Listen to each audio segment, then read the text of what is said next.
gente, essa parte vai ficar um pouquinho maçante, porque eu vou acabar falando e lendo tudo que tem na tabela do livro de vocês, mas eu vou mostrando pelo menos o que eu consegui no meu corpo, tá? Não se preocupe, porque isso a gente vai acabar revendo na parte prática. Então a gente vai rever todos esses acidentes ósseos que formam as articulações, tá? Mas para que vocês já se familiarizam com as principais articulações do corpo, então vamos tentar mostrar um pouquinho aqui, ok? Então tá, agora a gente vai ver as articulações, as principais articulações do nosso corpo que formam o esqueleto axial e o esqueleto apendicular, ok? A gente só vai deixar de lado algumas articulações específicas que eu vou postar no próximo e último vídeo, tá, do aparelho locomotor, que vai falar sobre articulações um pouco mais especiais, como a articulação atlantoaxial, ou a articulação temporomandibular, do ombro, do quadril, do tornozelo, do joelho, tá? Então são articulações são realmente as principais articulações do nosso corpo. Então essas daí eu vou deixar para o próximo videozinho, vou falar um pouquinho mais específico de cada uma, ok? Vamos lá então. Primeira articulação, sutura. A sutura é uma articulação entre os ossos do crânio, tá? E para cada uma dessas articulações eu vou falando sobre a classificação estrutural e funcional. Lembrando, a classificação estrutural é o quanto ela é complexa ou não, e a funcional é a mobilidade dela, ok? Então, em relação à estrutural, ela é do tipo fibrosa e ela é pouco móvel ou fixa, na maioria das partes ela é fixa, tá? Então, basicamente, tem um movimento muito pequeno mesmo ou não tem movimento. Articulação atlanto-occipital. Atlas é a primeira vértebra, occipital é o osso que está formando a parte posterior do nosso crânio aqui, ó, tá? Lembrando que a vértebra tá aqui, gente, então lembra que tinha um forame magno, um buraco embaixo do nosso crânio? Tá? Então essa vértebra vai encaixar bem ali. Então é uma articulação formada entre as faces articulares superior do átris e os côndilos do osso occipital, tá? É uma articulação sinovial do tipo elipsoide. E aqui tá falando que ela é muito móvel, mas ela vai possibilitar aqui, ó, um movimento de flexão, extensão de cabeça e um pequeno movimento de flexão lateral. Por que pequeno? Porque se você fizer um movimento muito grande de flexão lateral ou até de flexão e extensão, você está pegando a articulação das outras vértebras. E aqui a gente está falando só da articulação de crânio com a primeira vértebra. Tá? Se eu fizer isso tudo, eu estou curvando, ó, curvando o pescoço inteiro. Então, eu estou curvando todas as articulações das cervicais. Ok? Entenderam? Muito bem. Articulação atlantoaxial. Aí é uma articulação formada pelo atlas e pelo axis, pelo primeira e segunda vértebra. São duas articulações, porque são dois lugares que se tocam para se unir nestes ossos, ok? Então, é uma articulação complexa. Ela é formada entre o dente do axis, que é aquela pontinha, tá? E o arco anterior do atlas, então é aquela parte que encaixa aqui para a pontinha girar. E a outra parte é formada pelas massas laterais desse anel, ok? Se eu pensar aqui, ó, na primeira, ela é trocoide e a segunda é plana, tá? Ela vai possibilitar esse movimento de rotação da cabeça, certo? Com a vértebra, com o pescoço. Então, ela é móvel.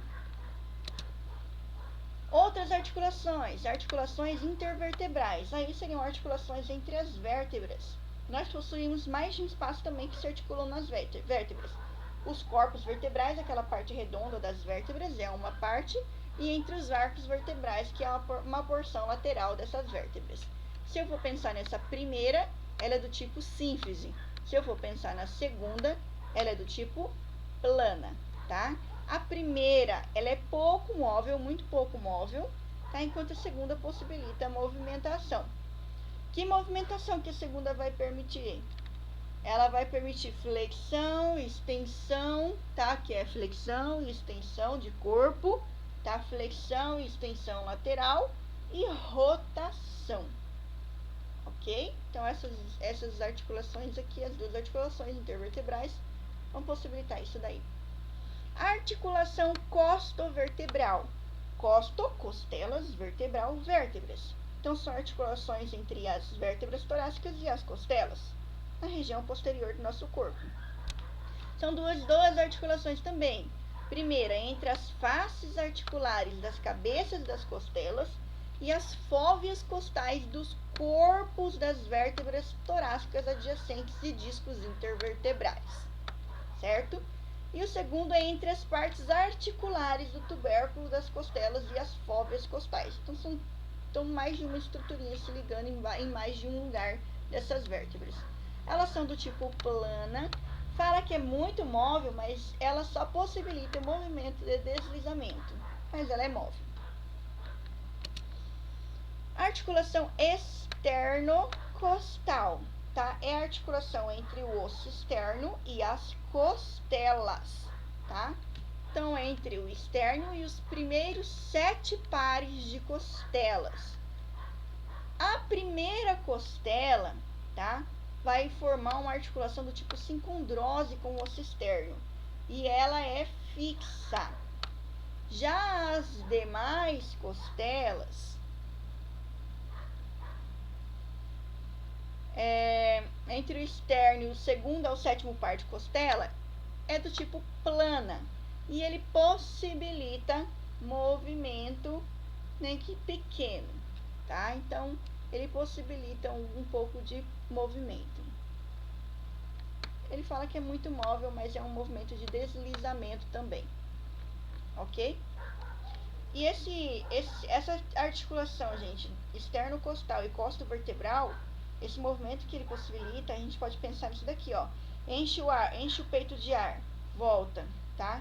Esse expandiu a caixa torácica e voltou a caixa torácica, é possibilitado justamente por essas articulações, externo-costais e costo-vertebral, e principalmente pelas cartilagens costais dessas articulações, ok? Próxima, lombrosacral, lombo, lombar e sacro.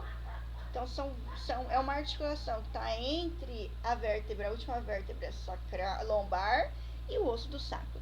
Então, ela acontece do corpo vertebral da L5, que é a última lombar, com a base, lembra que o sacro é um triângulo, com a base voltada para cima e a pontinha voltada para baixo, tá? E a base do sacro, que é a parte mais ampla, mais larga do sacro. E a segunda parte da articulação é formada entre as faces articulares inferiores da quinta vértebra lombar e as faces articulares da primeira vértebra sacral, tá? Do sacro.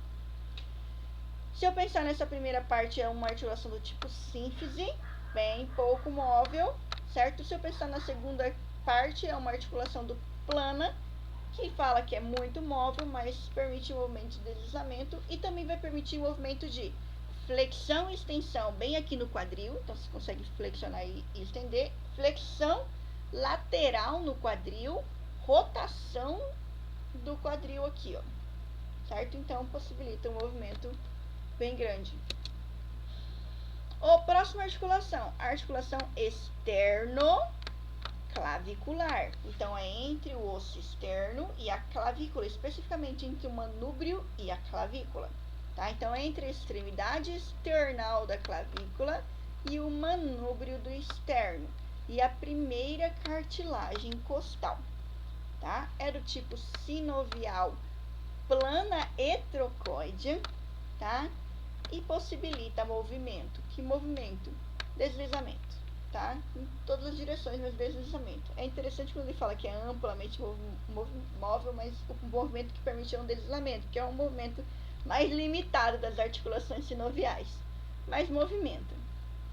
A articulação acromioclavicular. Acrômio, já falei em outros vídeos, é a pontinha da escápula que está aqui no ombro, é o beijinho no ombro, certo? Então, o acrômio, ele está conectado com a clavícula, tá? Então, é entre o acrômio da escápula e a extremidade acromial da clavícula. É uma articulação sinovial do tipo plana e é móvel. Promove o deslizamento e a rotação de escápula sobre clavícula. Outra, radionar.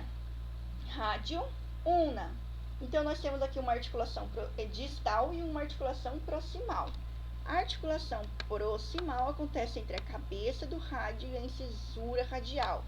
Lembra que a cabeça do rádio é redondinha e a incisura radial é isso daqui, vai possibilitar a rotação do braço, tá? E a distal é entre a incisura ulnar do rádio e a cabeça da ulna, tá? É uma articulação sinovial do tipo trocoide e é móvel, possibilitando rotação do nosso antebraço. Articulação radiocarpal, tá? Ó, gente, não é difícil saber onde estão essas articulações. Estão percebendo que eu tô falando até separadamente, né?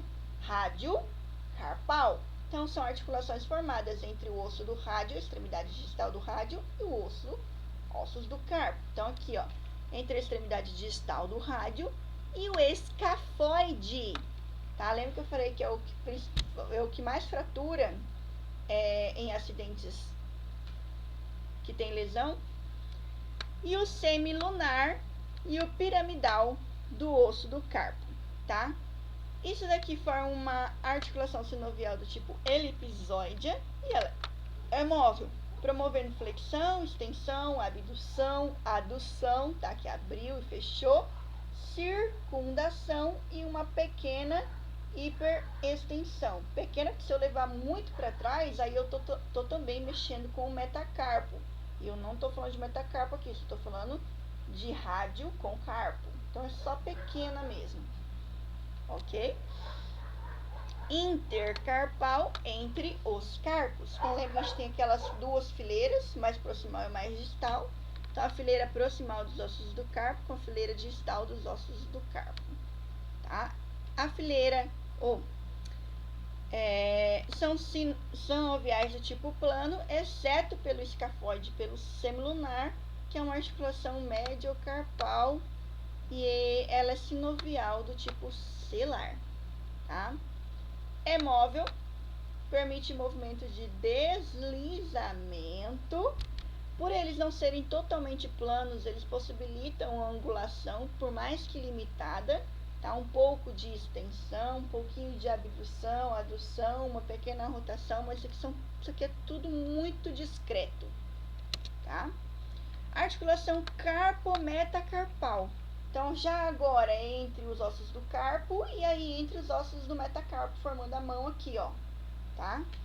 Então, a articulação carpo-metacarpal do polegar entre o trapézio do carpo e o primeiro metacarpo, uma, e articulações carpo-metacarpais dos dedos restantes, formadas entre o carpo e o segundo ao quinto metacarpo. Por quê? Porque a articulação do carpo com o primeiro do polegar é uma articulação diferente, é uma articulação tipo celar, tá? Enquanto as outras articulações, elas são articulações de tipo plana, tá? E a celar, ela possibilita mais movimentos, possibilita movimento de flexão, extensão, tá? Adução, abdução, abriu e fechou, circundação, enquanto as outras articulações de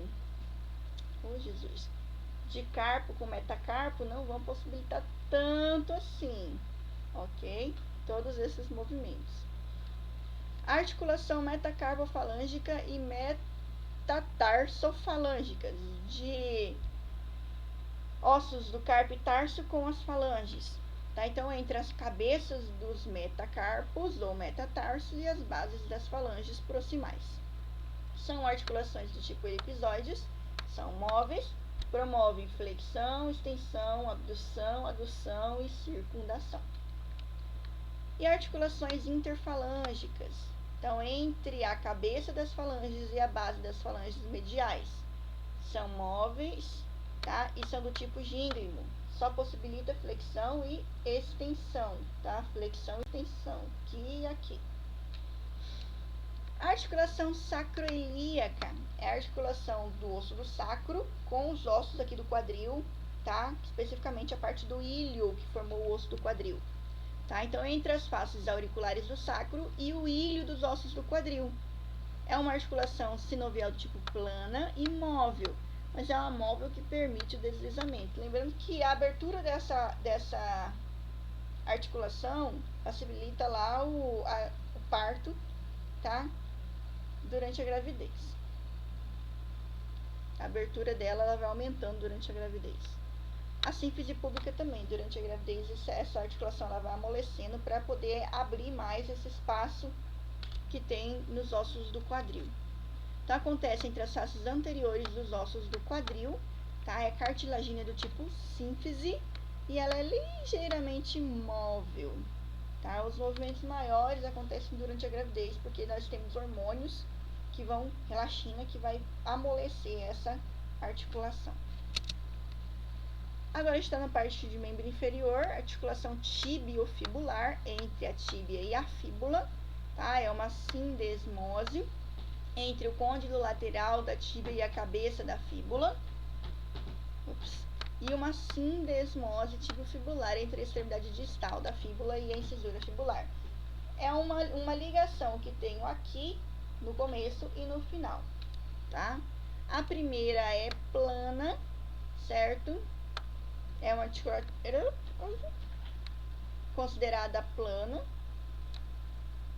na articulação proximal e depois fibrosa do tipo sindesmose na distal, ok? O movimento que ela produz é deslizamento na articulação proximal, tá? E rotação na distal. E dorsiflexão do pé. Intertarsais. Então, entre os ossos do tarso, do mesmo jeito que a gente tinha entre os ossos do carpo, entre os ossos do tarso. Tá? Então, articulações subtalar entre talos e o calcâneo do tarso. Outra, articulação talocalcâneo-navicular, tá? Entre o talos, o calcâneo e o osso navicular. Outra, articulação calcâneo-cuboide entre o calcâneo e o cuboide, tá? São articulações aqui, ó, a primeira do tipo plana, certo? E a articulação, a calcânea cuboide, a última aqui, é do tipo selar, tá? Quer dizer, gente, planas é a articulação subtalar e a articulação cuboide, com o cuboide. E a do meio ali, na verdade, tá? A talocalcâneo navicular é do tipo selar. Todas elas são móveis, tá? A primeira e a outra é amplamente móvel, enquanto se eu pensar em estrutura, tô trocando aqui, gente. Tá? Então todas elas são móveis e elas possibilitam inversão e reversão do pé, jogar o pé para os ladinhos. E por fim, que eu estava misturando aqui as duas, a tarsometatársica. Então, entre os ossos do tarso e os ossos que estão formando o pé. Tá? Entre os cuneiformes do tarso, aqueles três, o medial, o lateral, intermédio, e o lateral. Tá? E a base dos 5 dedos dos metatarsos. São do tipo plana e móveis. Tá? Só que elas permitem só deslizamento. E as interfalângicas, que é a mesma coisa do dedo aqui, são tipo gíngrimo, permitem extensão e flexão. Ficou bem corrido e tudo, mas espero que vocês tenham pegado alguma coisa pelo menos. Ok? Beijo, queijo, e até o último videozinho que a gente vai falar especificamente dessas articulações mais importantes do nosso corpo.